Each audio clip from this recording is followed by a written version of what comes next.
Hi guys, आज आप समझेंगे लैकोपरेन के बारे में। देखिए नीट में इसमें से एक क्वेश्चन पक्का आता है। अगर आप इस वीडियो को पूरा ध्यान से देखेंगे आपके 4 नंबर तो पक्के ही पक्के हैं। सबसे पहले ये समझते हैं कि लैकोपरेन की खोज किसने की। तो वो जैकब और मोनार थे। उन्होंने मतलब जो बैक्टीरिया था उसके अंदर ट्रांसक्रिप्शन को देखा। उसके बाद उन्होंने रेगुलेटरी जो ट्रांसक्रिप्शन का रेगुलेटरी जीन नियमन है उसको समझा। उसके बाद उन्होंने बताया कि बहुत सारे ओपेरोन काम करते हैं जीन के फॉर्मेशन के लिए। सब बैक्टीरिया में वो अलग भी हो सकते हैं सबका, जैसे ट्रिप्टोफैन ओपेरोन भी इसमें दिया हुआ है लैकोपेरोन। हालांकि जो डिस्क्रिप्शन में मतलब ज़्यादा जो वाइडली जो बताया गया है वो लैकोपेरोन के बारे में बताया गया। तो बेसिकली हम समझते हैं, देखिए ये पॉलीसिस्टोनिक जीन में वर्क करता है। पॉलीसिस्टोनिक जीन क्या कि बहुत सारे सिस्ट्रॉन से मतलब जीन का फॉर्मेशन होता है और ये बेसिकली प्रोकैरियोट का कैरेक्टर है। इसीलिए लैकोपेरोन जो होता है वो बैक्टीरिया का ही कैरेक्टर है बेसिकली। अब दूसरी बात इसमें ये समझने की है कि इसमें 2 ऑपरेटर काम करते हैं, एक तो इनहिबिटर का और एक जो प्राइमर मतलब जो आरएनए पॉलीमरेज जाके जिससे जुड़ेगा और फिर हमारा जो एमआरएनए का फॉर्मेशन होकर जीन वगैरह बनेंगे। तो बेसिकली वो दो ऑपरेटर काम करते हैं, ये समझना इंपॉर्टेंट है। अब ये जो इंड्यूसर यानी आई का मतलब यहाँ पर इंड्यूसर बिल्कुल नहीं है, एनसीईआरटी क्लियरली इस बात को कहती है, इसका मतलब है इनहिबिटर। ये ऑपरेटर जो है आई वाला वो इनहिबिटर का फॉर्मेशन करेगा।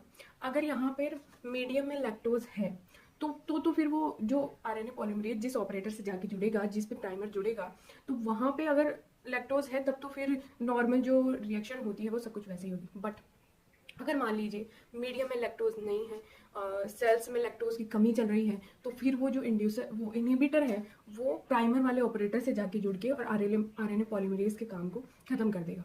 अब एनसीईआरटी के सीक्वेंस से ही हम चलते हैं। एनसीईआरटी ने सबसे पहले बताया कि जो जेड जीन है वो बीटा गैलेक्टोसाइडेज का जो है फॉर्मेशन करती है और ये बीटा गैलेक्टोसाइडेज लैक्टोज को ग्लूकोज और गैलेक्टोज में कन्वर्ट कर देता है। फर्स्ट पॉइंट, जो वाई जीन है वो परमिएज का फॉर्मेशन करती है और ये जो परमिएज है ये सेल्स में लैक्टोज के परमिएबिलिटी को इंक्रीज करता है।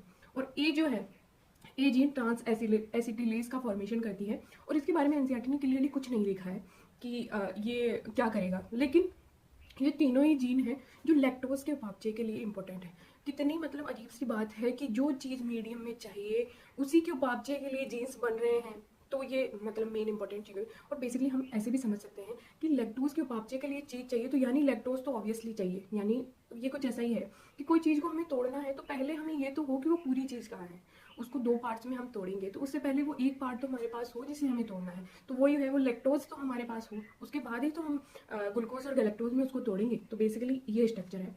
उसके बाद एनसीईआरटी कुछ पॉइंट्स को और क्लियरली मेंशन कर रही है कि जो इंड्यूसर है वो आरएनए पॉलीमरेज के काम को जो है इनहिबिट कर देगा। अगर मीडियम में लैक्टोज अवेलेबल है तो वो इनहिबिट नहीं कर पाएगा, वहाँ पे जो लैक्टोज हाइड्रोजनेज जो है एंजाइम आके इससे जुड़ के और फिर वो सारा जो है प्रोसेस नॉर्मली चलेगा।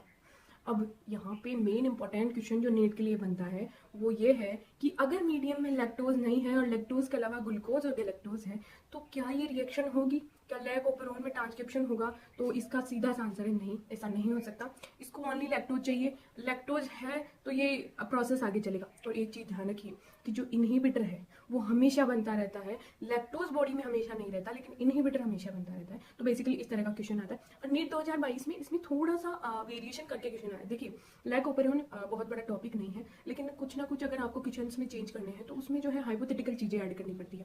जैसे हाइपोथेटिकल चीज़ों में क्या है कि उन्होंने पूछ लिया कि जो जेड वाई ए जीन है अगर उसका फॉर्मेशन होगा क्या अगर जो है अपना जो ऑपरेटर है उसी में म्यूटेशन हो जाए। तो इसका सीधा सा आंसर है कि नहीं, क्योंकि वो एमआरएनए वैसा नहीं बनाएगा, वो कोडोन वैसे नहीं होंगे जो जेड वाई ए जीन को बना सके।